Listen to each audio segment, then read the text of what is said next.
So guys, nag-harvest ulit ako ng patatas ko. Ito yung hinarvest ko ngayon. Ayan, tingnan nyo. Kasi iniwan ko muna bago i-collect sa box. Lagay ko.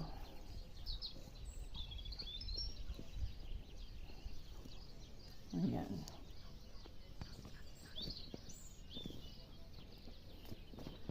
Ayan siya guys. Oh, 'di ba?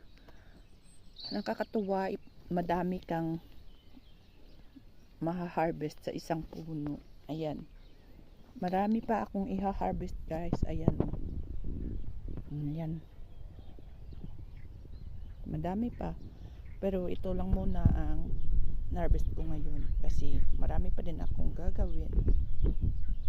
At thank you for watching my video guys. And thank you for the support. Inday Luis.